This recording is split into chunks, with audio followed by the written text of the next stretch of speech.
Fine student, तो आज हम लोग एडिटोरियल डिस्कस करेंगे 64 to 66।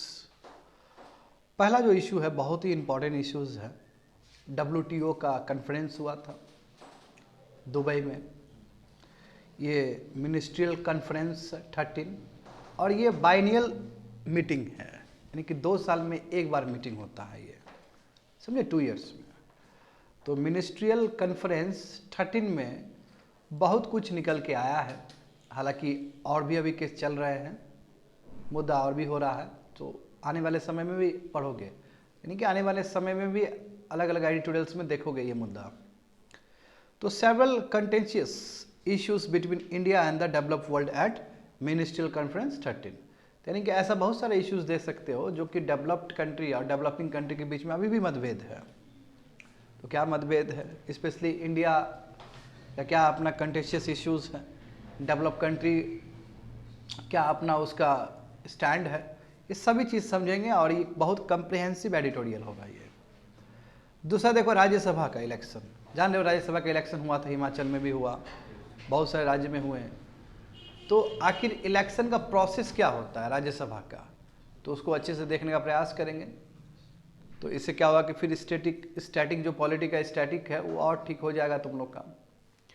And last one, hydrogen fuel cell कितना इंपॉर्टेंट है। आने वाले समय में हाइड्रोजन एज अ फ्यूल तुम लोग देखोगे कार सब में, तो क्योंकि ये फ्यूचर फ्यूल है, फ्यूचर के लिए सबसे अच्छा फ्यूल है और जानते बहुत क्लीन एनर्जी है ये। स्पेशली हम लोग H2O को ब्रेक करें ऐसे इलेक्ट्रिसिटी से जो कि सोलर से आया हो, यानी कि ग्रीन हाइड्रोजन बात हो, तो और ज़्यादा बेटर है। नहीं, यदि हाइड्रोजन ग्रीन हो और उसको हम लोग फ्यूल के रूप में यूज़ कर रहे हैं तो और बेटर हो सकता है। तो अभी देखो प्रधानमंत्री ने कुछ इनाग्रेट किया है, उसी से रिलेटेड ये टॉपिक आया है, hydrogen fuel cell electric vehicles. ठीक है, इसको देखने वाले हम लोग। तो स्टार्ट करते हैं। 64 GS paper 2, international relations, important international institutions, agencies and फोरा, देयर स्ट्रक्चर एंड मैंडेट। ये हिंदू पेपर में आया था 26 फरवरी को और हम लोग मार्च में डिस्कस कर रहे हैं। तो देखो क्या हुआ, 13th ministerial conference Abu Dhabi में हुआ। ठीक है, UAE में अबू धाबी में हुआ है और ये 3 दिन का होने वाला था, एक दिन और एक्सटेंड किया गया है, यानी कि 26 to 29 तक हुआ, समझे, 26, 27, 28, 29 3 दिन का होने वाला था, एक दिन और इसको एक्सटेंड किया गया। समझ गए। First 4 day 13th ministerial conference, trade minister of, अब इसमें देखो जितने भी 164 मेंबर नेशंस है जो WTO के मेंबर्स है सभी पार्टिसिपेट करेंगे। जैसे हमारे कंट्री से पीयूष गोयल गए हुए थे, ठीक है, तो trade ministers of 164 member countries of WTO met, वहाँ पे मिले। और देखो ग्लोबल क्राइसिस, कितना ज़्यादा क्राइसिस है वर्ल्ड में, है ना। देखो रेड सी का अपना ही क्राइसिस चल रहा है, हाउदी रेबल्स का, यूक्रेन रशिया कन्फ्लिक्ट कब से चल रहा है, इजराइल हमास कन्फ्लिक्ट भी देखो रिसेंट टाइम में चल रहा है। तो ऐसे सिचुएशन पे, है ना, ये जब बैकग्राउंड है तो वर्ल्ड के लिए, ट्रेड के लिए ठीक तो नहीं है ये, क्योंकि इससे ग्लोबल चेन सिस्टम जो है वो प्रभावित होता है, ग्लोबल का जो ट्रेड है, वर्ल्ड का जो ट्रेड है वो उस पर प्रभावित होता है। तो सब डिस्कशन हुआ कि कैसे टैकल किया जाए। आगे देखो, तो यहाँ पे प्रपोजल देखो, G90 का प्रपोजल यहाँ पे, और जो भी G90 का प्रपोजल है उससे पहले इंडिया इस तरह का प्रपोजल दे चुका है। यदि सबसे लास्ट लाइन देखोगे विद्यार्थी, सबसे लास्ट लाइन, तो इंडिया बहुत पहले ही trade facilitation in service TFS ये पहले ही प्रपोज दे चुका है इंडिया। अब इसका मतलब क्या है, जैसे देखो भारत ट्रेड सर्विस में बहुत आगे है, हम लोग बहुत सारा ट्रेड एक्सपोर्ट करते हैं ना, वहीं से तो सरप्लस कमा रहे हैं। तो इंडिया का मानना ये है कि जो ट्रांजैक्शन कॉस्ट है, यानी कि ट्रांजैक्शन जो कॉस्ट है वो कम होना चाहिए। सर्विस जो ट्रेड सर्विस है उसमें ट्रांजैक्शन कॉस्ट बहुत कम होना चाहिए। जो फालतू का रेगुलेटरी और एडमिनिस्ट्रेटिव बर्डन्स है वो ईज होना चाहिए। ऐसा इंडिया ने पहले भी फ्लोट किया है और ये सेम चीज G90 कंट्री ने भी इस बार प्रपोज किया है। तो हम कह सकते, क्योंकि देखो अब भारत के दृष्टिकोण से देखोगे तो इंडिया अपने सर्विस में बेस्ट है। तो हमारा जब सर्विस बाहर हम एक्सपोर्ट कर रहे हैं और वहाँ पे मान लो कि रेगुलेशंस के वजह से हम पे लाइबिलिटी क्रिएट हो रहा है, यानी दिक्कत हो रहा है, एडमिनिस्ट्रेटिव रीजन से हमको दिक्कत हो रहा था, हम तो बोलेंगे ही ना, हम तो कहेंगे कि थोड़ा ईज कर दो उस चीज़ को, ताकि हमारा जो सर्विस एक्सपोर्ट है वो और अच्छे से हो सके बाहर, समझे ना। तो इंडिया बहुत पहले ही ये प्रपोज कर चुका है ट्रेड फैसिलिटेशन इन सर्विसेज। इसमें क्या है, इसमें क्या बात है कि ट्रांजैक्शन कॉस्ट कम करिए और जो अननेसेसरी जो रेगुलेटरी और एडमिनिस्ट्रेटिव बर्डन्स हमारे सर्विस के ऊपर, हमारे सर्विस ट्रेड के ऊपर, उसको ईज करिए। ये बहुत पहले से बोल चुका है। सिमिलर प्रपोजल तुम्हारा G90 ने भी दिया है। G90 मतलब 90 कंट्रीज का ग्रुपिंग्स है, सब डेवलपिंग कंट्रीज सब है। और इसने भी सिमिलर प्रपोजल दिया है कि गैट्स होना चाहिए, यानी कि general agreement and trade in service, same proposal जैसे भारत ने पहले दिया था। ताकि देखो लिखा गया this could involve longer transition periods for implementing gets commitment. अब ये लोग भी जो G90 कंट्री जो बोल रहा है, ये बोल रहा है कि आप करिए, गैट्स पे काम करिए, डेवलप कंट्री को बोल रहा है कि आप काम करिए, हमको फ्लेक्सिबिलिटी दीजिए, समझे ना। डोमेस्टिक रेगुलेशन में हमको फ्लेक्सिबिलिटी मिलना चाहिए, सर्विस और टेक्निकल असिस्टेंट्स, यानी कि ऐसा रेगुलेशन होना चाहिए ताकि हम लोग बेटर पोजीशन पर रह सके, समझ, कैपेसिटी बिल्डिंग हो सके हमारे डेवलपिंग कंट्रीज में। तो ये मांग कर रहा है WTO में। और यहाँ पे कहोगे कि दोनों के लोअर हेड में रहेगा, क्योंकि डेवलपिंग कंट्री में बहुत सारा ऐसा कंट्री है जो कि सर्विस में अच्छा ट्रेड कर रहा है, और इंडिया तो एक्सेप्शनल गुड है। तो जाहिर सी बात है इंडिया इस तरह का मांग उठाएगा ही उठाएगा कि हमें जो हमारा जो सर्विस गुड्स है उसको स्पेस मिलना चाहिए वहाँ पे, समझ गया। और सिमिलर प्रपोजल G20 ने भी उठाया है। आगे देखो स्टूडेंट, तो G33 कंट्रीज का क्या डिमांड है। G33 कंट्री का मतलब होता है कि इसमें 47 डेवलपिंग कंट्री है और तुम्हारा 47 मतलब 47 टोटल है, इसमें कुछ डेवलपिंग कंट्री है और कुछ तुम्हारा अंडर डेवलप कंट्री है, उसका ग्रुपिंग है G33, समझ गए ना। तो ये देखो इसमें क्या बोला जा रहा है कि this express serious concern over lack of progress in agriculture trade negotiation and urge the members of WTO to look on a permanent solution to issue a public stock holding of grains for food security purposes. देखो हमेशा PDS को लेके ना WTO में हमेशा मतभेद हो जाता है।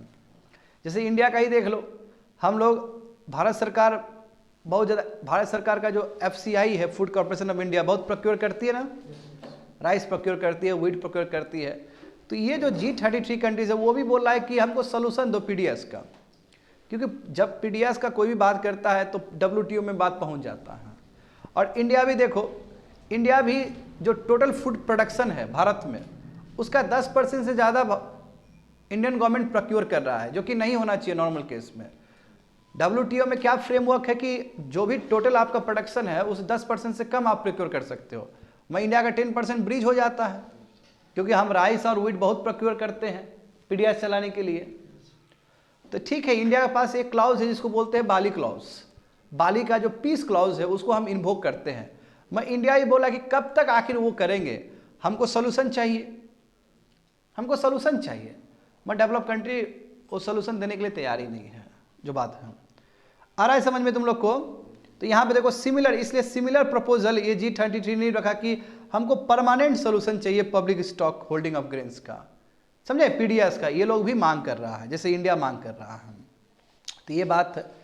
The group also said that it is the right of the developing country to use the special safeguard mechanism as an important instrument against major import surges और सडन प्राइस डिक्लाइंस।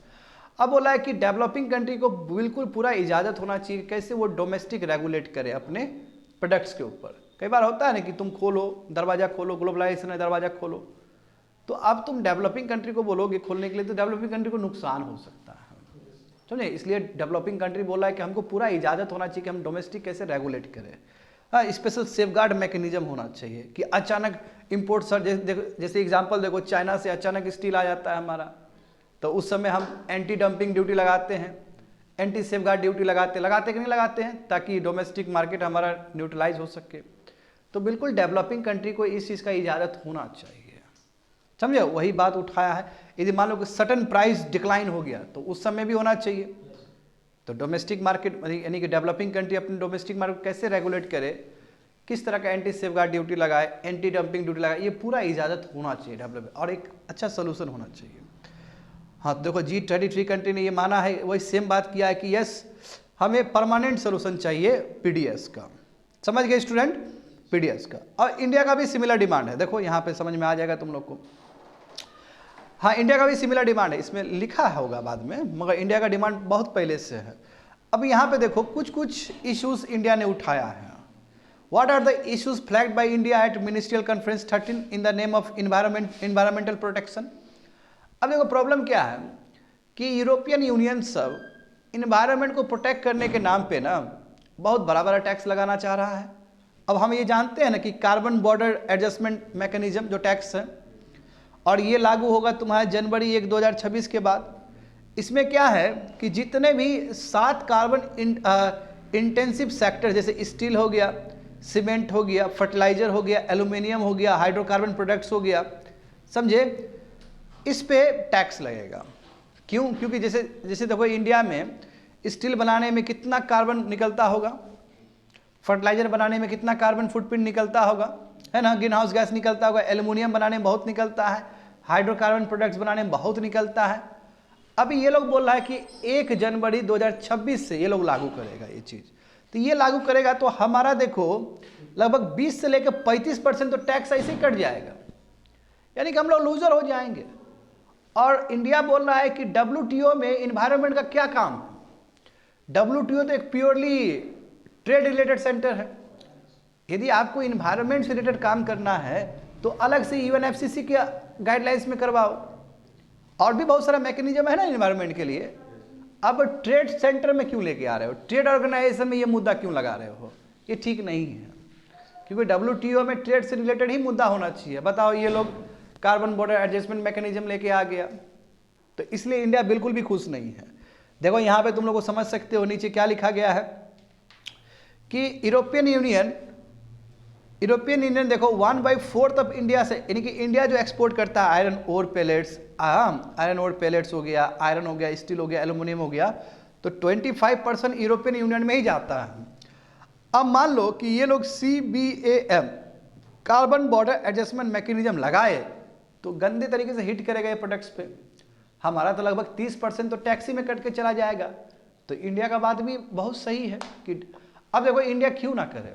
आखिर European union इतना ज़्यादा industry create किया, शुरू से इतना green house gas emission निकाला, और अब जो डेवलपिंग कंट्री है जो आगे बढ़ रहा है उसके ऊपर रिस्ट्रिक्शन लगा रहा है, तो ये भी तो उचित नहीं है ना। बिल्कुल डेवलपिंग कंट्री को पूरा इजाज़त होना चाहिए कि वो आगे बढ़े, और आप इस तरह का जो रेगुलेशन लेके आ रहे हो वो भी WTO में, ये ठीक नहीं है एज पर इंडिया, समझे। तो आप देखो अब डिफॉरेस्टेशन रेगुलेशन भी लगाया यूरोपियन यूनियन ने, 2023 में ही लागू किया मई में, और उसकी वजह से देखो $1.3 बिलियन का जो एक्सपोर्ट था हमारा, जैसे कॉफ़ी हो गया, लेदर हो गया या पेपर बोर्ड, ये अफेक्टेड हुआ है। तो क्या, एक तो एफॉरेस्टेशन रेगुलेशन की वजह से हुआ, और दूसरी बात है कि कार्बन बॉर्डर एडजस्टमेंट मैकेनिज्म की वजह से तो आने वाले समय में बहुत ज़्यादा होगा। और इतना ही नहीं, इसने तो ये भी बोला है ना कि जितने भी इंडस्ट्री है सबका डेटा दो हमको, अब कितना कितना एमिट हो रहा है, क्या क्या टेक्नोलॉजी यूज़ हुआ है, तो अब बताओ इंडिया सब देगा उसको। अब ये हालत हो जाएगा इंडिया का। अब उसको पूरा डेटा दिखाना पड़ेगा हमें कि देखो हमारा इंडस्ट्री इतना है, इतना थर्मल पावर प्लांट से एमिट होता है, ये वो दुनिया भर का। तो भाई तुम इतना डेटा शेयर करोगे तो तुम्हारा फिर अपना स्ट्रैटेजिक ऑटोनॉमी भी तो खो दोगे। तो इंडिया सही फ्लैग कर रहा है कि नहीं कर रहा है, बताओ तुम लोग। तो मिनिस्ट्रियल कॉन्फ्रेंस 13 में इंडिया ने कहा है कि ये जो कार्बन बॉर्डर एडजस्टमेंट मैकेनिज्म है ये हमारे ट्रेड के लिए बिल्कुल भी उचित नहीं है। और आप WTO में क्यों लेके आ रहे हो, इसको लाना है तो आप इन्वायरमेंट से रिलेटेड कन्वेंशन सब में लाओ, दूसरा प्लेटफॉर्म में लाओ, इसमें लाने की जरूरत नहीं है इसको, जो कि ठीक है। समझ गए ना। आगे देखो, अब यहाँ पे देखो contentious issues where differences arouse between India and the several countries at ministerial conference 13। बहुत सारा ऐसा इश्यूज है जहाँ पे इंडिया, और मैंने हमेशा कहा है कि WTO में इंडिया और वही डेवलपिंग कंट्री और डेवलप कंट्री के बीच में मतभेद तुमको दिखेगा ही दिखेगा, है ना। तो इंडिया जानते हुए कि ब्राइट स्पॉट है, वर्ल्ड का सबसे ब्राइट स्पॉट है भारत, जिस तरह डेवलपिंग कर रहा है। तो इंडिया और बहुत सारा कंट्री के बीच में मतभेद है, और इस कॉन्फ्रेंस में भी ये चीज़ निकल के आया है बाहर। तो पहले देखते वही फूड सिक्योरिटी, जैसे कि मैंने कहा है। बाकी देखो G33 कंट्री में, G90 कंट्री में नहीं वही बोला है, G33 कंट्री ने भी वही डिमांड किया ना अभी कि पीडीएस सोल्यूशन होना चाहिए, परमानेंट सोल्यूशन होना चाहिए, क्योंकि वहाँ पे भी तो लोग खाने के बिना मर रहे हैं। और ये लोग अभी ऊपर से WTO में ऐसा लगा दे फ्रेमवर्क कि 10% ही आप फूड ग्रेन्स को प्रोक्योर कर सकते हो, तो बहुत सारे कंट्री पे असर पड़ेगा इस चीज़ का। और इंडिया भी उसमें एक है। हाँ चलो, इंडिया में ठीक है कि हम बाली कॉन्फ्रेंस हुआ था तो एक पीस क्लॉज आया था, तो उस पीस क्लॉज को इन्वोक करके हम 10% ज़्यादा ब्रीच कर देते हैं। मैं आखिर कब तक करेंगे ये चीज़? एक कोई परमानेंट सोल्यूशन तो होना चाहिए, है ना। तो यहाँ पे देखो, पब्लिक स्टॉक होल्डिंग प्रोग्राम, वही जो PDS है, तो हम राइस और व्हीट प्रोक्योर करते हैं MSP प्राइस में, यू नो डैट, है ना। उसके बाद हम गरीब लोग को देते हैं। इस बार से देखो 1 रुपया भी नहीं लगेगा, जनवरी 2024 से तो मुफ्त कर दिए पूरी तरीके से। और देखो MSP नॉर्मली मार्केट प्राइस से ज़्यादा होता है, ये भी जानते हैं हम लोग, है ना, ज़्यादा होता है। और लगभग 80 करोड़ बेनिफिशरीज है इसके PDS के। तो जो अंडर ग्लोबल ट्रेड नॉर्म्स है कि एक WTO मेंबर अपना जो फूड सब्सिडी दे सकता है वो 10% ज़्यादा नहीं होना चाहिए, समझे, टोटल जो प्रोक्योर हुआ प्रोडक्शन का। मगर सबसे बड़ा दिक्कत ये है कि जो रेफरेंस प्राइस है बच्चे लोग, वो 1986 और 88 का है। कितना पुराना है ये, यानी कि 1986 और 88 में, सही खोल के बैठे हो ना, 1986 और तुम्हारा 88 में जो भी उस समय जो प्राइस था उसके हिसाब से, अरे दुनिया बदल गया है, लोगों का खाने का कंजम्पशन पैटर्न चेंज हो चुका है। अभी भी आंकड़ा हम यदि 1986 से 88 करेंगे तो ये ठीक नहीं है। कितना प्रोडक्शन बढ़ चुका है इंडिया में, इंडिया में प्रोडक्शन बढ़ा कि नहीं बढ़ा वो, तो ये यहाँ पे गड़बड़ हो रहा है। तो इसलिए developed nation are of the view that such program, क्योंकि डेवलप्ड नेशन को लगता है कि यदि जिस तरह भारत PDS चलाता है, इस तरह जो ग्लोबल ट्रेड प्राइजेस है उसको इम्पैक्ट होगा, डिस्टॉर्ट होगा। इसलिए डेवलप कंट्री बोलता है कि आप 10% ज़्यादा नहीं दे सकते हो। और भी कब का आंकड़ा है, 1986 से 88 का है। इंडिया खुश नहीं है इससे। इंडिया बोल रहा है कि India has been asking, India बोला कि हमको चाहिए, मेजर्स चाहिए, हमको अमेंडमेंट चाहिए इसमें, ठीक है। ये जो फूड सब्सिडी है ये इसमें परमानेंट सोल्यूशन चाहिए हमको इसमें। ये ठीक नहीं है, हमारे लिए उचित नहीं है। आप कहाँ का 86 का और 88 का बात कर रहे हो, कहाँ से कहाँ बदल गया। आई हैव टू अमेंड, हमें अमेंड करना है इस चीज़ को, परमानेंट सोल्यूशन चाहिए। कब तक हम पीस वाला बाली वाला जो पीस क्लॉज है कब तक इसको इन्वोक करते रहें? आगे देखो, अब ये देखो नंबर 2 देखो, ज्वाइंट सपोर्ट इनिशिएटिव और प्लूरिलैटरल एग्रीमेंट्स। याद है ना तुम लोग को, क्या बताए थे कि अब WTO, देखो WTO में 164 मेंबर्स है। अब कोई भी डिसीजन लेना होता है तो 164 मेंबर को ही हाँ बोलना पड़ता है, तब लागू होता है सबके ऊपर, ये नियम है, क्योंकि कंसेंसस बेस्ड ऑर्गेनाइजेशन ही है। मगर जानते हो कि रिसेंट टाइम में देखो क्या मैकेनिज्म क्या है, यदि मान लो कोई भी डिस्प्यूट हुआ 2 कंट्री के बीच में, तो 2 कंट्री सुलझाने की कोशिश करेगा, नहीं सुलझा तो एक डिस्प्यूट मैकेनिज्म होता है, वहाँ पे भी नहीं सुलझा तब एपेलेट बॉडी के पास जाता है। और हम जानते हैं कि 2019 से ही एपेलेट बॉडी डायफंक्शनल है, काम नहीं कर रहा, क्योंकि यूनाइटेड स्टेट्स ने जज को ही अपॉइंट नहीं किया वहाँ पे। तो इसलिए क्या कर रहा है कि ये जो एक 164 नेशंस का जो WTO फ्रेमवर्क है, ये लोग क्या कर रहा है कि 30-40 लोग साथ में मिलकर काम कर रहा है। और इसमें चाइना चौधरी बना हुआ है, समझे ना, चाइना अपने हिसाब से वहाँ पे मोबिलाइज कर रहा है लोगों को। तो इंडिया ने पूरा अपोज किया कि ये ज्वाइंट सपोर्ट इनिशिएटिव बिल्कुल भी ठीक नहीं है। अब 30-40 सब साथ में आ जाएगी तो अगला वाला को जबरदस्ती आना पड़ेगा, फोर्सफुल आना पड़ेगा। अरे भाई हमको मन होगा तो हम आएंगे, हमको मन होगा तो हम नहीं आएंगे। सही बात है कि नहीं है? इससे एक कंपल्सन क्रिएट होता है कि देखो वो सब जा रहा है तो हमको भी जाना पड़ेगा। तो ये ठीक नहीं है इंडिया, इसलिए इंडिया ने इसको पूरा विरोध किया है। और दूसरी बात बोला कि चलो ठीक है, WTO में प्रॉब्लम है, रिफॉर्म लाना है तो सब मिलकर रिफॉर्म करते हैं ना, 164 मेंबर मिलकर ही रिफॉर्म करते हैं, चलो ठीक है स्ट्रक्चर इसका बदल देते हैं। प्लूरिलैटरल टॉक्स ठीक नहीं है, समझ गए ना, ये स्टैंड है। देखो यहाँ पे तो इंडिया ने पूरा अपोज किया ज्वाइंट सपोर्ट इनिशिएटिव और यही प्लूरिलैटरल एग्रीमेंट्स को, जहाँ पे 30-40 कंट्री एक साथ कर रहे हैं। इसमें चाइना आगे बढ़ रहा है। देखो चाइना ने investment facilitation for development agreement किया है। अब देखो यहाँ पे इंडिया ने कंटेंशन ये उठाया कि WTO में इन्वेस्टमेंट का क्या रोल है। WTO एक प्योरली ट्रेड है, उसमें इन्वेस्टमेंट वाला एंगल क्यों आया, ये हम बिल्कुल बर्दाश्त नहीं कर सकते। एक तो इन्वेस्टमेंट वाला एक तो देखो यूरोपियन यूनियन इन्वायरमेंट का चीज डाल रहा है WTO में, उससे इंडिया बिल्कुल खुश नहीं है। दूसरी बात है कि WTO में इन्वेस्टमेंट वाला फैसिलिटेशन क्या काम है, ये इंडिया को पसंद नहीं आया। और दूसरी बात है कि इस तरह का प्लूरिलैटरल टॉक होना ही नहीं चाहिए। बात समझ पा रहे हो ना? तो इंडिया ने इस चीज को विरोध किया। इंडिया कह रहा है कि yes India has maintain that this agenda falls outside, क्योंकि ये WTO के अंदर नहीं आता ये सब चीज। Investment facilitation for development agreement जो कि चाइना प्रपोज कर रहा है, ये WTO के जुरिस्डिक्शन में आता ही नहीं है, इसलिए हम विरोध करते हैं इसका। और इंडिया ने कहा कि यदि इस चीज को आप WTO में इंक्लूड करोगे तो जो डेवलपिंग नेशंस का जो हित है वो पूरी तरीके से खराब हो जाएगा, वो हिट कर जाएगा, वो ठीक नहीं है डेवलपिंग नेशंस के लिए। समझ गए ना? तो फर्स्ट वन समझ में आया तुम लोग को? फर्स्ट वन क्या बोले थे? PDS से रिलेटेड। सेकंड क्या है? ज्वाइंट सपोर्ट इनिशिएटिव को विरोध किया भारत ने। और तीसरा देखो एग्रीकल्चर सेक्टर रिफॉर्म्स। अब देखो ये प्रॉब्लम तो अभी का नहीं, बहुत पुराना प्रॉब्लम है। जब इंडिया अपने फार्मर्स को सब्सिडी देता है, यूरिया फर्टिलाइजर देता है, तो ये लोग का आंख चमकता है ऊपर में डेवलप कंट्री का, तुम कैसे दे दिया फर्टिलाइजर यूरिया में इतना इतना। आज जबकि डेवलप कंट्री ग्रीन सब्सिडी के नाम पे, यानी कि टेक्नोलॉजी विकास करेगा हमारा फार्मर्स, इसलिए ढेर ढेर सारा पैसा दे देता है। और किसके नाम पे? खाली ग्रीन बॉक्स के नाम पे, उसको बोलते हैं ग्रीन सब्सिडी, कि टेक्नोलॉजी लाएगा हमारा फार्मर्स। और उस समय जो ये लोग डेवलप कंट्री लोग जो पैसा देता है अंडर ग्रीन बॉक्स सब्सिडी, ये कुछ ज़्यादा देता है कंपेयर टू इंडिया। तो उस समय सवाल उठाने वाला कोई नहीं है, ऐसा तो नहीं होना चाहिए। अब यूनाइटेड स्टेट देखो इतना हेल्प करता है अपने फार्मर्स को ग्रीन बॉक्स के नाम पे, कि हमारा फार्मर्स क्या करेगा, नया टेक्नोलॉजी करेगा, इसलिए पैसा दो ढेर सारा। और हम थोड़ा सा प्रधानमंत्री किसान स्कीम में दे दिए, वही निधि स्कीम में दे दिए, सम्मान निधि योजना है ना जी, उसमें हम 6,000 दे दिए, तो ये लोग का आंख लग जाता है। ये भी तो ठीक नहीं है। तो वही चीज़ वहाँ पे लिखा गया है कि इंडिया का जो स्टैंड है कि हमारे फार्मर्स का लाइवलीहुड। देखो अब इंडिया में तुम लोग जानते हो ना कि 85% आपका जो फार्मर है, इंडिया का जो फार्मर है, वो स्मॉल और मार्जिनल फार्मर्स है।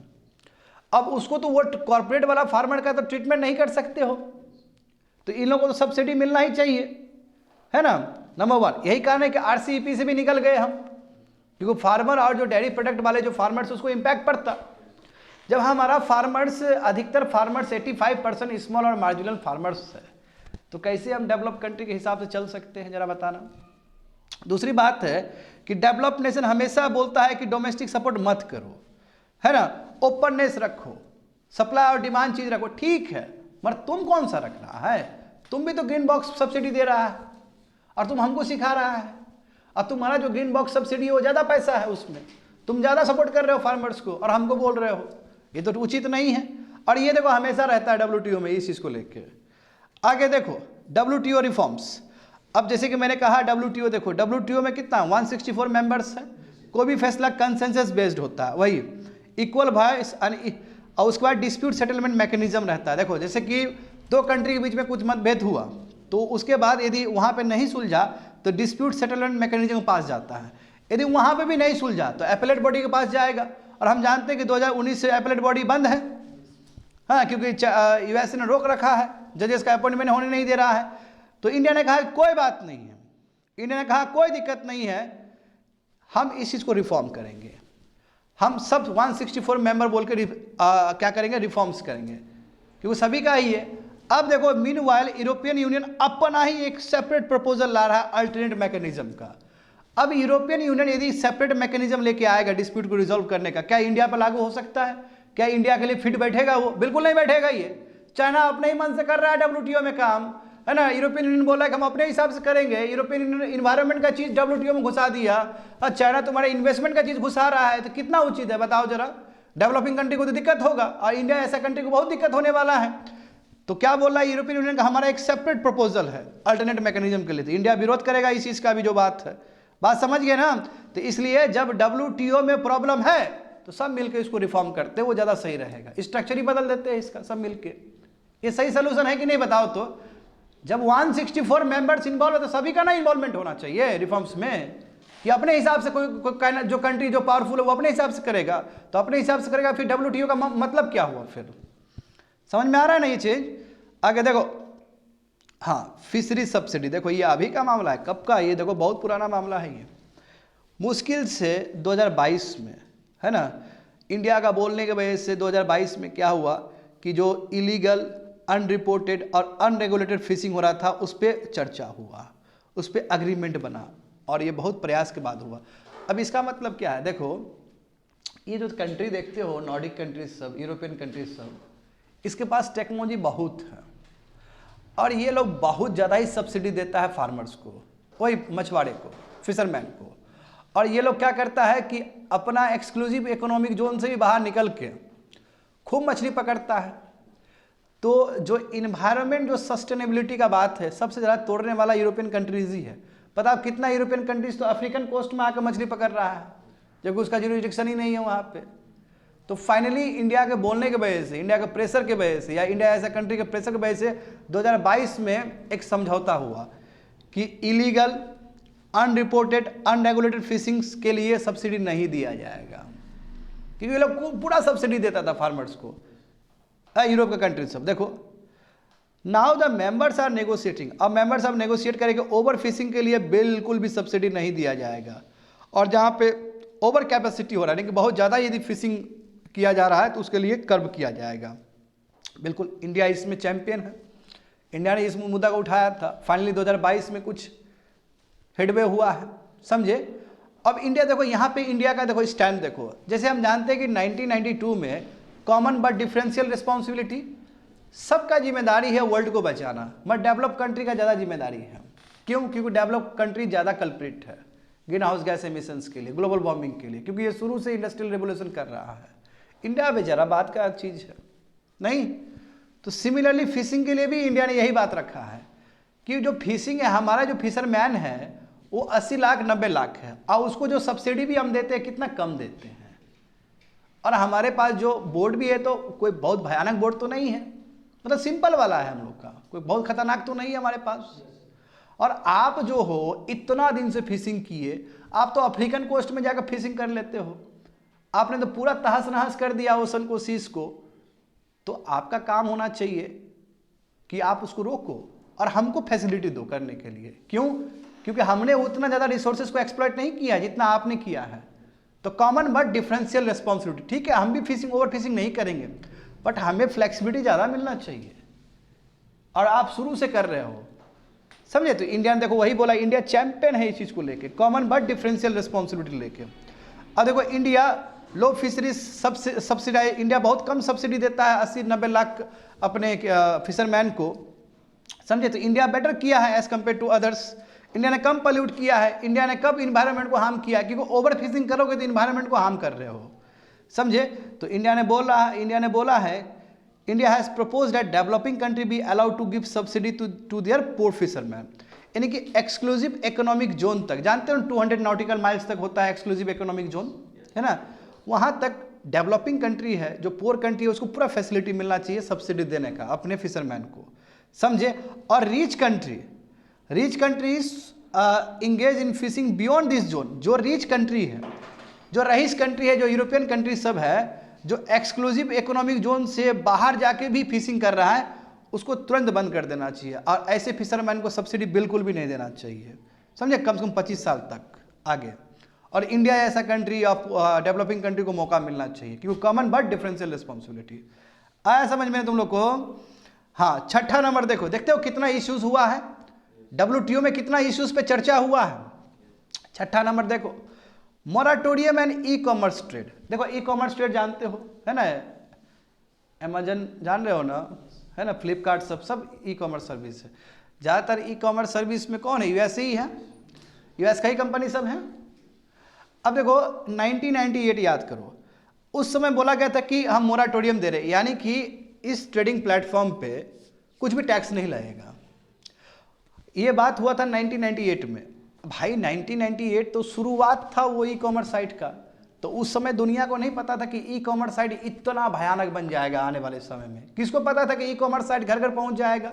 अभी ई कॉमर्स साइट देखते हो ना, ज़्यादातर आदमी ई कॉमर्स साइट से ही किताब मंगवाता है, दुनिया भर का चीज़ मंगवाता है, और ये ई कॉमर्स साइट ज़्यादा सब यूएस का है कि नहीं, बताओ तो कस्टम ड्यूटी मोराटोरियम एक टेम्पररी मेजर था उस समय 1998 में जब बना था, क्योंकि उस समय वो नेशन स्टेज पे था ई कॉमर्स साइट सब, समझे। जैसे हो गया सॉफ्टवेयर, हो गया म्यूजिक, हो गया मूवीज, हो गया, इसके ऊपर कोई ड्यूटी नहीं लगता था, यानी कोई टैक्स नहीं लगता था बच्चे लोग। अब डेवलप कंट्री क्या किया, 2-2 साल बढ़ा के 2 ईयर्स एक्सटेंड करके ये 31 मार्च 2024 तक कर दिया, यानी कि ये मार्च तक रहेगा। तो अब देखो इंडिया, इंडोनेशिया, साउथ अफ्रीका जो डेवलपिंग कंट्री है, बोला कि अब फर्दर मोराटोरियम हम नहीं देने वाले, जो बात है। यानी कि तुम मोराटोरियम के नाम पे भाई तुम फ्री में खा रहा है, अभी तो ट्रेड सर्विस कितना, ई कॉमर्स साइट कितना से कितना बढ़ गया, तो अब सेम ट्रीटमेंट तो नहीं दे सकते जैसे पहले दिए थे। आ रहा है समझ में? तो इसलिए भारत जैसा डेवलपिंग कंट्री बोला कि नहीं, टर्मिनेट करो इस मोराटोरियम को। मोराटोरियम का मतलब होता है रिलैक्स करना। जैसे कोविड-19 में पूरा दिक्कत हुआ था ना सबको, तो उस समय जो बैंक का जो इंटरेस्ट था उसको मोराटोरियम कर दिया गया, रिलैक्स कर दिया गया, अभी मत दो, 4 महीना 5 महीना 10 महीना मत दो। अभी मोराटोरियम को ना, अभी मोराटोरियम देने की जरूरत है ई कॉमर्स साइट्स को, जरा बताना हमको, कोई जरूरत नहीं है। मैं डेवलप्ड नेशंस हमेशा वही duty free flow of digital transmission करने के चक्कर में हमेशा 2-2 साल एक्सटेंड करते चला जाता है। तो अब बोला नो, अब नहीं। ठीक है, अब देखते हैं 31 मार्च 2024 के बाद क्या रंग लाता है, तो उस समय देखेंगे क्या मुद्दा होता है। आगे देखो, अब थोड़ा बहुत और भी इश्यूज, तो देखो वही इंडिया बोल रहा है कि देखिए जो लेबर इश्यूज है, जो इन्वायरमेंट इश्यूज है, ये सब नॉन ट्रेड इश्यूज है, ये WTO में क्यों चर्चा होना चाहिए, WTO में चर्चा नहीं होना चाहिए, समझे? ये भी बोला। और बोला कि डेवलप कंट्री पुश करे ह्यूमन इकोनॉमिक एम्पावरमेंट। अरे भाई इसका क्या काम है WTO में? यदि आपको महिलाओं का सशक्तिकरण करना है, यदि आपको इन्वायरमेंट के लिए काम करना है, यदि आपको इन्वेस्टमेंट के लिए काम करना है, तो दूसरा प्लेटफॉर्म है। WTO में सब चीज काहे घुसा रहा है तुम? तो ठीक नहीं है ये, समझे? और India also emphasize that trade barrier, जैसे यूरोपियन यूनियन का जो ये कार्बन टैक्स वाला, डिफॉरेस्टेशन रेगुलेशन वाला चीज़ है, ये चीज़ ठीक नहीं है, समझे? ये ठीक नहीं है। ये दूसरे जगह पे डिस्कशन हो सकता है, यूनाइटेड नेशंस का और भी फोरम है, वहाँ पे डिस्कशन हो सकता है। WTO में इस चीज़ को नहीं लाना चाहिए। ठीक है, इंडिया का स्टैंड ये है अभी। तो इसका मतलब क्या है कि इस बार भी मिनिस्ट्रियल कॉन्फ्रेंस 30 में तुमको कोई एक कॉमन सोल्यूशन नज़र नहीं आने वाला है, क्योंकि बहुत जगह ही कन्फ्लिक्ट तुमको नज़र आ रहा होगा। समझ में आ गया ना? इतना कुछ निकल के आया है और भी निकल के आएगा आने वाले समय में। आगे देखो 65 देखो student, GS paper 2 constitution and polity, parliament and state legislatures structure, functioning, conduct of business, powers and privileges and issues arising out of this. ये हिंदू पेपर में आया था 1 मार्च को। तो देखो मामला क्या है, जानते हो कि राज्यसभा का इलेक्शन हुआ था अभी, है ना? हिमाचल प्रदेश में भी हुआ और भी राज्य में हुए होंगे। तो देखो क्या होता है, राज्यसभा का इलेक्शन कैसे, जानते हो ना? राज्यसभा है ना, लोकसभा और राज्यसभा। राज्यसभा स्टेट का रिप्रेजेंटेशन है, स्टेट के लोग जाते हैं। विधानसभा में जितने भी इलेक्टेड मेंबर्स है, विधानसभा में बात कर रहा हूँ, स्टेट का अपना विधानसभा होगा ना, स्टेट असेंबली, जिसको लेजिस्लेटिव असेंबली कहते हैं। तो विधानसभा में जितने भी इलेक्टेड मेंबर्स है वो चुन के भेजते हैं। जो नॉमिनेटेड मेंबर्स हुआ उसका कोई हाथ नहीं है, क्या है? केवल इलेक्टेड मेंबर्स। तो only elected members of the state legislative assembly can vote in Rajya Sabha election. समझ गए ना? Only elected members. हाँ, the elected members send a batch of new members. का सही बात है ना? जितने भी विधानसभा है, विधानसभा से भेजा जाता है।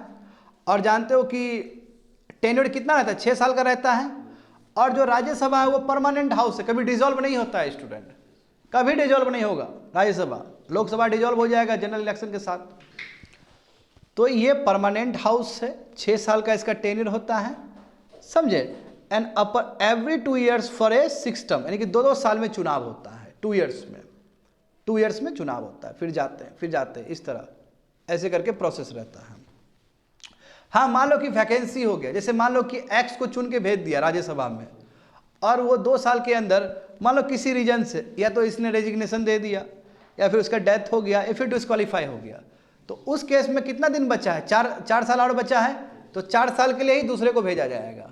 ऐसा नहीं कि कोई दूसरा कोई गया तो फिर 6 साल एंजॉय करेगा, नहीं, रिमाइंडर पीरियड तक के लिए ही दूसरा कोई जा सकता है।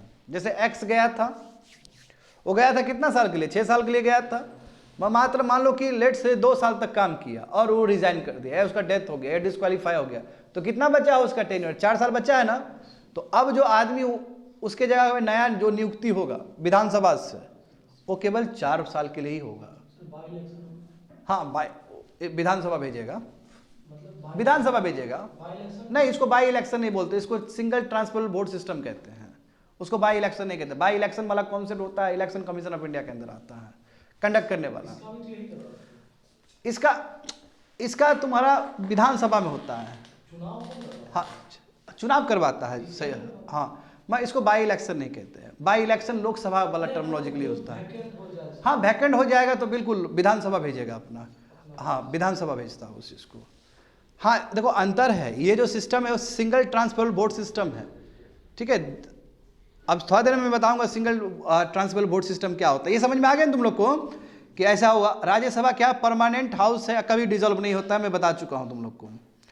अब देखो यहां पे समझते हैं आखिर राज्यसभा का चुनाव कैसे होता है।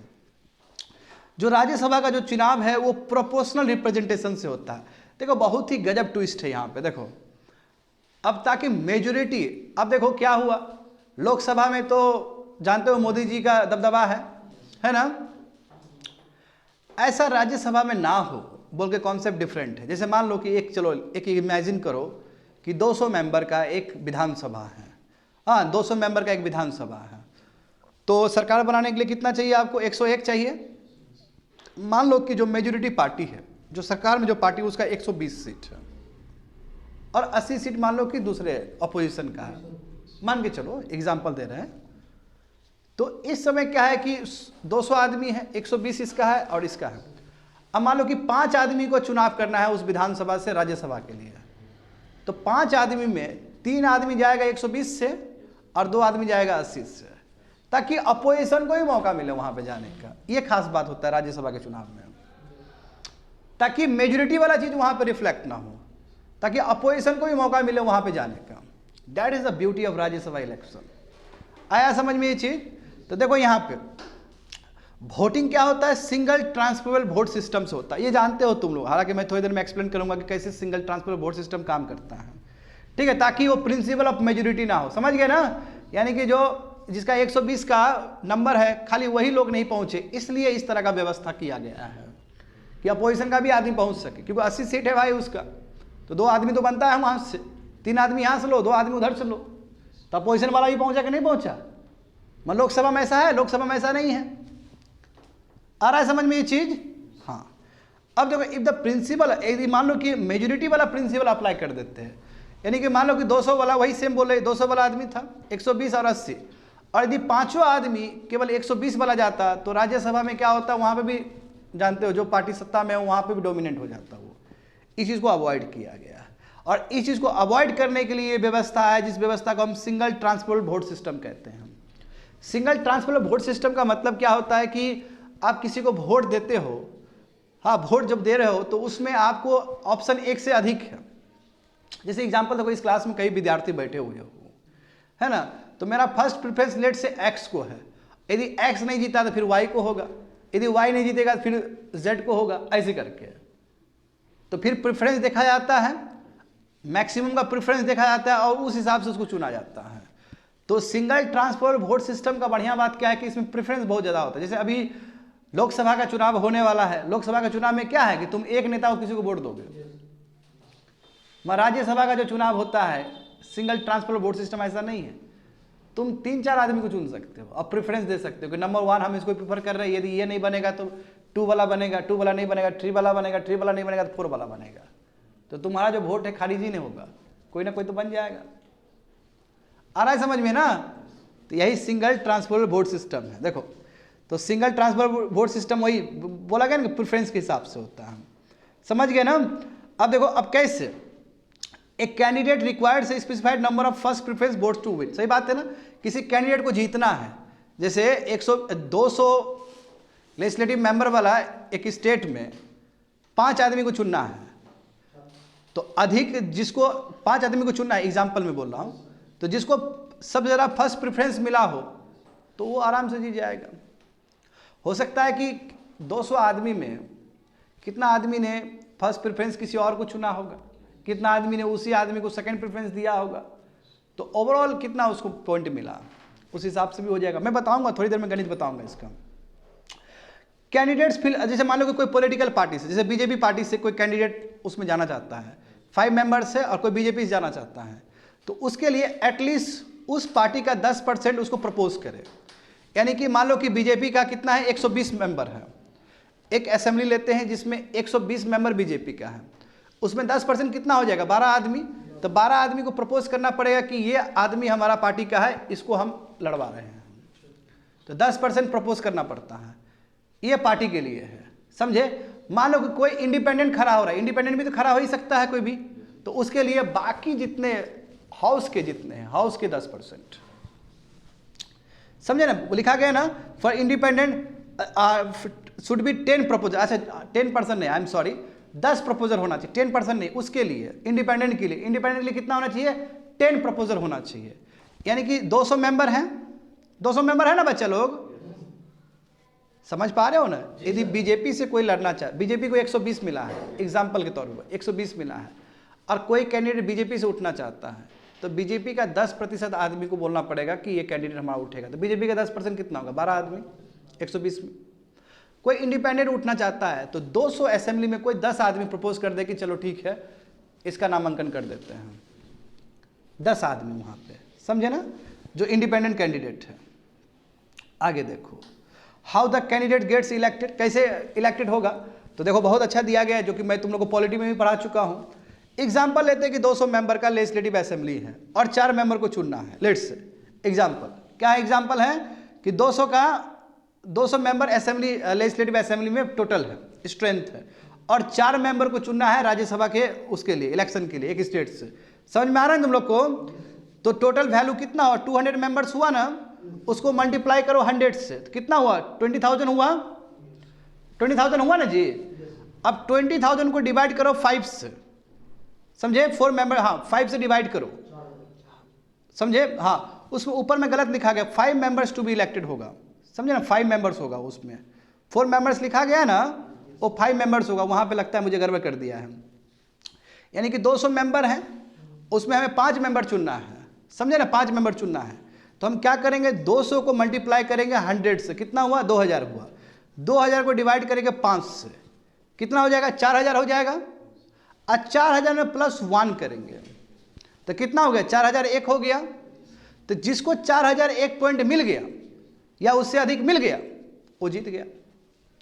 कहने का मतलब यदि कोई कैंडिडेट को 4001 मिल गया वैल्यू टर्म्स में, और यदि फर्स्ट प्रेफरेंस में यदि 41 मिल गया, 41 एक ही बात है, तो वो तुम्हारा ऑटोमेटिकली इलेक्टेड हो गया, समझे ना। तो इस तरह बनता है। अच्छा थोड़ा राज्यसभा का चेक करोगे तुम लोग, हाँ फाइन स्टूडेंट। देखो इसको एक बार मैं और समझाता हूँ कि मान लो कि 200 मेंबर का लेजिस्लेटिव असेंबली है, करेक्ट, उसमें 4 मेंबर्स का अपॉइंटमेंट करना है, 4 मेंबर को सेलेक्ट करना है राज्यसभा के लिए। तो इसके लिए रूल क्या है कि 4 है तो +1 कर दो, 5 कर दो इस पर। तो 200 मेंबर्स है, उसको मल्टीप्लाई करो 100 से, कितना हुआ, 2000 हुआ। 2000 को डिवाइड करो 4 + 1 से, कितना 5 हो गया, डिवाइड करोगे तो क्या हो जाएगा, 4000 हो जाएगा। 4000 में +1 कर दो, जिसको इतना प्रेफरेंस वैल्यू मिला वो बन गया, या फिर जिसको 41 प्रेफरेंस मिला वो बन गया। तो यहाँ पे कन्फ्यूज़न जो हुआ है वो 4 मेंबर्स को लेके हुआ है। तो ऑलवेज जो चुनाव होगा ना, वो जितने भी होंगे मेंबर्स उसमें +1 किया जाएगा। इसलिए सेकंड में लिखा गया है to qualify a candidate needs 1 point more than the quotient, हाँ यानी कि 4001 हुआ, but by dividing the total value of the number of seat for which election are taking place +1, लिखा गया ना वहाँ पे +1 होना चाहिए, लिखा गया, यहीं पे दिया गया है सोल्यूशन।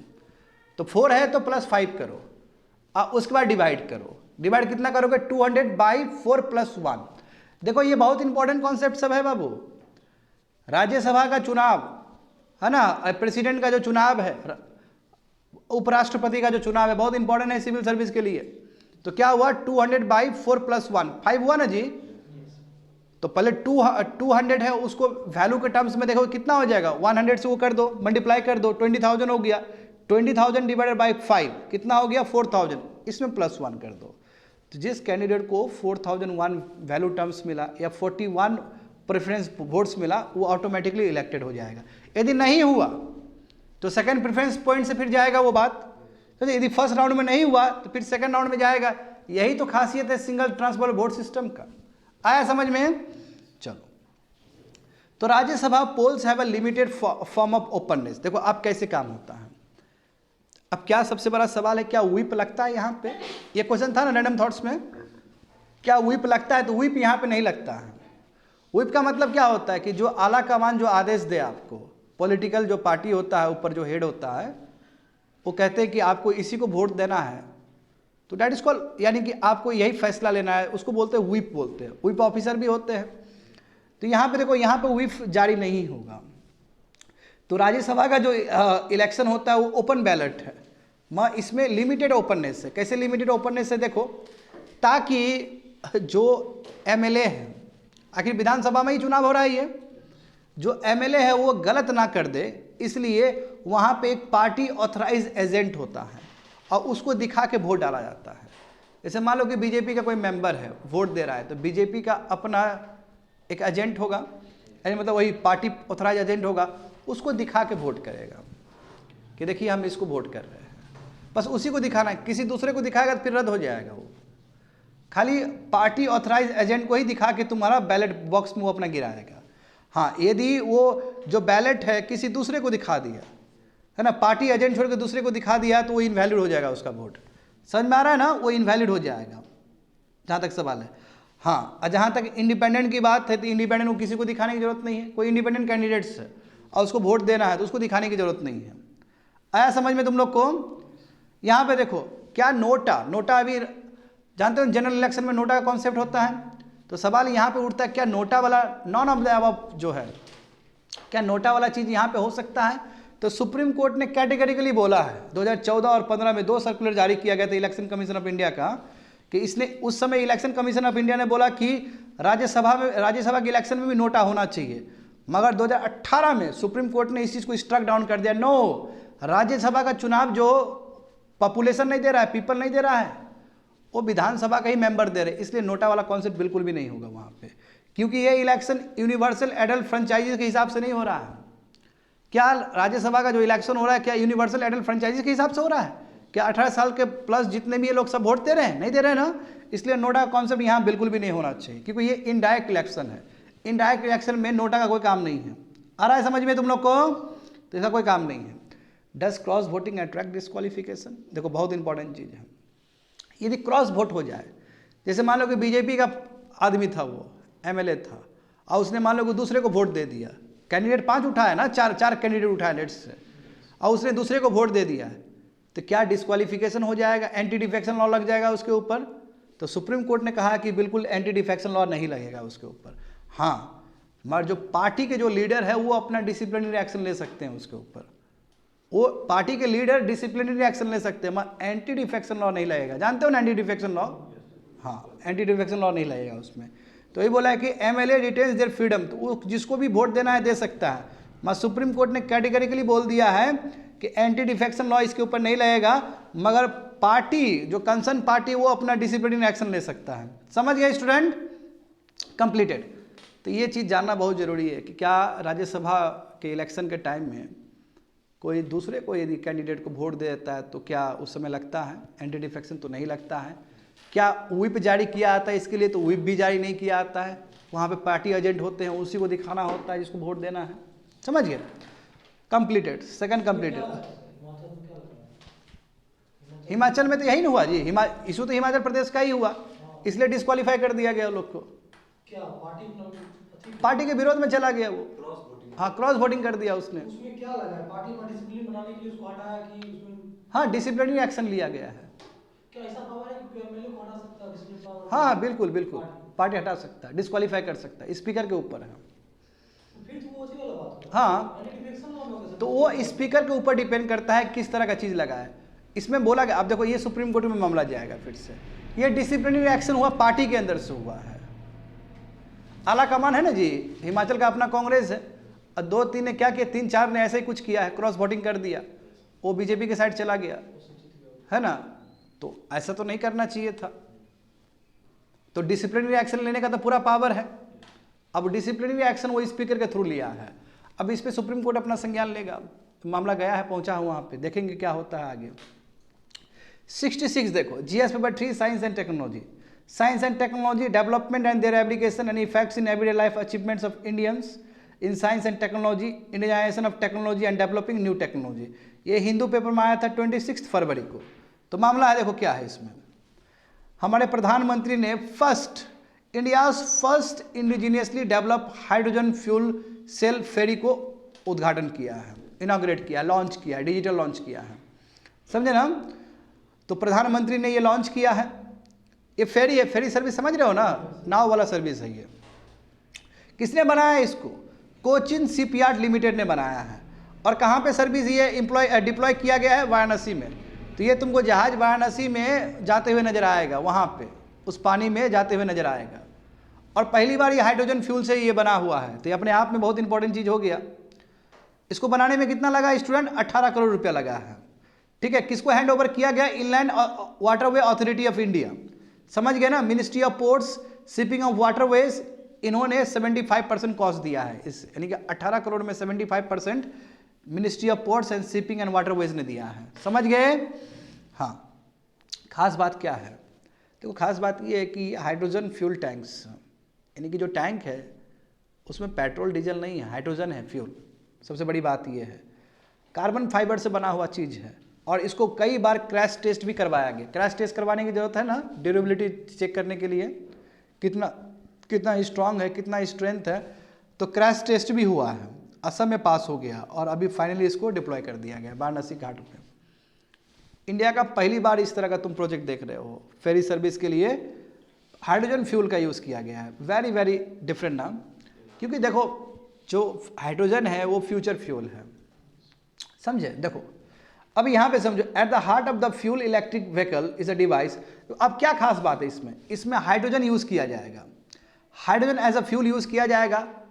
और हाइड्रोजन को बर्न होने के लिए ऑक्सीजन चाहिए, तो ऑक्सीजन वो एटमॉस्फेयर से लेगा। खास बात ये है, देखते हो कितना अद्भुत बात है। यानी कि हाइड्रोजन फ्यूल है, समझ गए। हाइड्रोजन का एक अपना टैंक है, उसमें फ्यूल हाइड्रोजन अपना भरा हुआ है, ऑक्सीजन लेगा एटमॉस्फेयर से और वहीं पे रिएक्ट करेगा और इलेक्ट्रिकल एनर्जी कन्वर्ट हो जाएगा। जबकि तुम ई व्हीकल्स देखते हो, इलेक्ट्रिक व्हीकल्स देखते हो, तो इलेक्ट्रिक व्हीकल्स ऐसा नहीं होता है। इलेक्ट्रिक व्हीकल्स कभी ऑक्सीजन के साथ रिएक्ट नहीं करता है, वो लिथियम आयन बैटरी सब है। तो वहाँ पे क्या होता है, केमिकल एनर्जी ट्रांसलेट होता है इलेक्ट्रिकल एनर्जी में।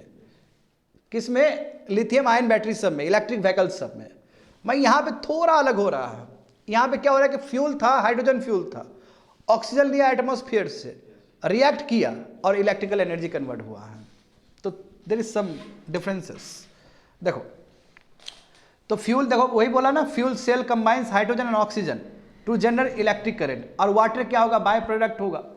H2O बनता है ना, H+O होता है तो वाटर बाय प्रोडक्ट बनेगा। तो वाटर तो हार्मफुल है, हार्मलेस है वो, सॉरी हार्मफुल बोले, हार्मलेस है वो, कोई इंपैक्ट ही नहीं करेगा, नेगेटिव इंपैक्ट ही नहीं करेगा। तो देखो हाइड्रोजन जो फ्यूल है क्या कर रहा है, वो केमिकल एनर्जी को इलेक्ट्रिकल एनर्जी में कन्वर्ट कर रहा है, जैसे कि ऑटोमोबाइल कर रहा है। मगर जो केमिकल एनर्जी को इलेक्ट्रिकल एनर्जी में कन्वर्ट कर रहा है, दोनों का तरीका अलग है। जैसे ई व्हीकल्स में, इलेक्ट्रिक व्हीकल्स में क्या पहले से ही केमिकल भरा हुआ है, लिथियम पहले से केमिकल है, लिथियम आयन बैटरी पहले से केमिकल। इसमें ऐसा नहीं है, इसमें हाइड्रोजन है, वो ऑक्सीजन ले रहा है, तब केमिकली रिएक्ट कर रहा है and then producing electrical energy. एक चश्मा से लगेगा कि तुमको दोनों सेम हो रहा है, सेम नहीं हो रहा, ये तो फ्यूल ही है, ये तो ऑक्सीजन दूर से लिया, समझे। That is a differences. तो यहाँ पे देखो जो आपका हाइड्रोजन फ्यूल सेल है, ये फ्यूचर सेल है, समझे ना। फ्यूचर में बहुत ज़्यादा ऐसा होगा। और हाइड्रोजन तो अबंडेंट अवेलेबल है ना, वाटर में अवेलेबल है। H2O पूरा हाइड्रोजन से ही भरा हुआ है ना। मगर दिक्कत क्या है कि H2O को ब्रेक करना इतना आसान नहीं है, बहुत ही एनर्जी इंटेंसिव चीज़ है।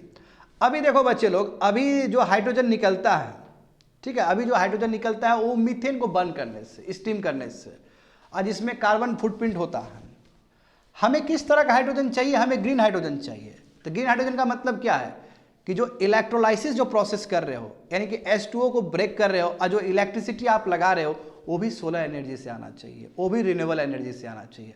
अब तुम क्या किए कि तुम हाइड्रोजन को स्प्लिट करने के चक्कर में, यानी कि H2O को स्प्लिट करने के चक्कर में तुम क्या कर रहे हो कि थर्मल पावर प्लांट वाला इलेक्ट्रिसिटी लगा रहे हो, तो फिर फायदा क्या हुआ?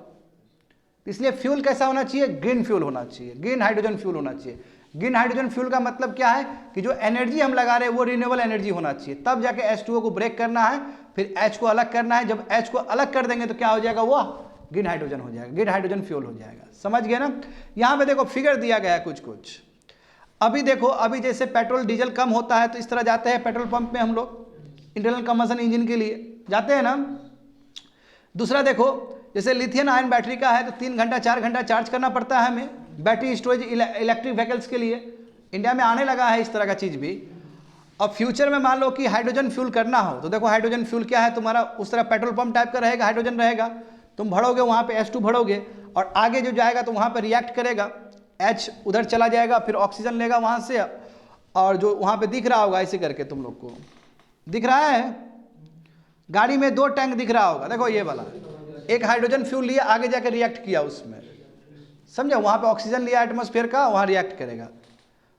तो आगे देखो स्टूडेंट, तो एडवांटेज क्या है, एडवांटेज ही एडवांटेज है। देखो यदि प्योर हाइड्रोजन यूज़ किया जाए तो केवल बाय प्रोडक्ट तुम्हारा वाटर ही निकलता है ना, और फ्यूल सेल तो बहुत हीट प्रोड्यूस करता है, उसी से गाड़ी चलेगा। यदि ग्रीन हाइड्रोजन हो तो और मज़ेदार चीज़ है, समझे ना, यदि ग्रीन हाइड्रोजन हो तो सही है ना, और यदि हाइड्रोजन ग्रीन ना हो तो दिक्कत है, क्योंकि आप वो हाइड्रोजन बना रहे हो कैसे, थर्मल पावर प्लांट का इलेक्ट्रिसिटी यूज़ करके, तो क्या फ़ायदा हुआ फिर। इसलिए यदि ग्रीन हाइड्रोजन हो तो और बेटर है, कुछ भी कार्बन फुटप्रिंट नहीं होगा, और देखो ज़्यादा एफिशिएंट है, ये ज़्यादा एनर्जी एफिशिएंट है as compare to your traditional combustion technologies.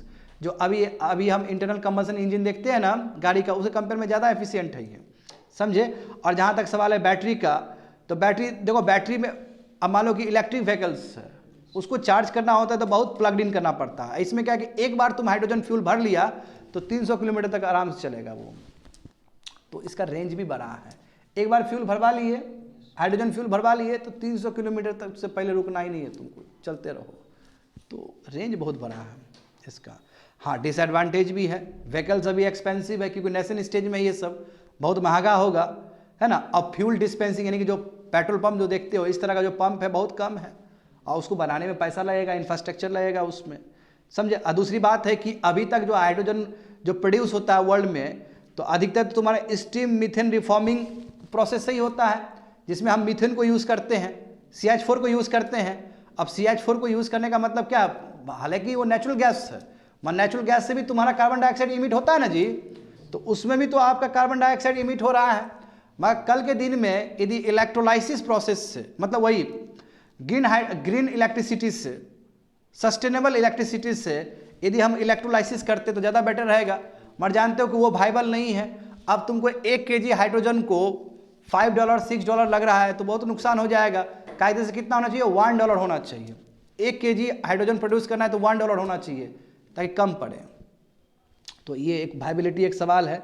हाँ, एक सेंटेंस वही लिखा गया ना कि प्रोलाइटिक मीन्स होना चाहिए, यानी कि रिन्यूएबल फीड स्टॉक्स यूज़ होना चाहिए, यानी कि ग्रीन हाइड्रोजन यूज़ होना चाहिए, लिखा गया वहाँ पे। मगर ग्रीन हाइड्रोजन बनाने का मतलब एक्सपेंसिव प्रोसेस है वो।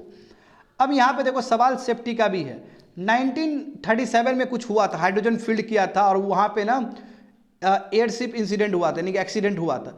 मैं ये बात 1937 का है, 1937 से लेकर 2024 तक बहुत कुछ डेवलपमेंट हो गया है, तो डोंट वरी, एक्सीडेंट होने का चांस नहीं है, क्योंकि उस समय तो बहुत देख रहे हो 60-70 साल पहले की बात है। आगे देखो तो भारत का क्या स्ट्रैटेजी है इसमें, तो हमारा भारत का जो ministry of new and renewable energy है, बहुत सारे प्रोजेक्ट को ना वो कर रहे हैं, बहुत सारे प्रोजेक्ट को बढ़ावा दे रहे हैं। जैसे 14 रिसर्च एंड डेवलपमेंट प्रोजेक्ट्स तुम्हारा हाइड्रोजन और फ्यूल सेल में चल रहा है अभी। उसमें देखो जो हमारा IISc बेंगलोर है वो भी इन्वॉल्व है। Ministry of science and technology ने 2 सेंटर को अभी चिन्हित किया है, एक तुम्हारा IIT मुंबई है और एक तुम्हारा एक सेंटर है हैदराबाद में। तो ठीक है, हमारा एकेडमिक इंस्टीट्यूशन से भी लगा हुआ है और हमारा मिनिस्ट्री सब भी बहुत अच्छे से कोऑपरेट कर रहा है, समझ गए स्टूडेंट। तो इंडिया में चल रहा है और आने वाले समय में हाइड्रोजन एक बहुत बड़ा फ्यूचर फ्यूल होने वाला है, क्योंकि हाइड्रोजन में देखो ड्यूरेबिलिटी है, एनर्जी एफिशिएंट है ना, ठीक से पंप वगैरह बना देंगे तो ये ज़्यादा बेटर है, और ये तुम्हारा क्या है, इन्वायरमेंट फ्रेंडली है। तो आने वाले समय में बहुत ज़्यादा तुमको दिखेगा इस तरह का चीज़। That's it.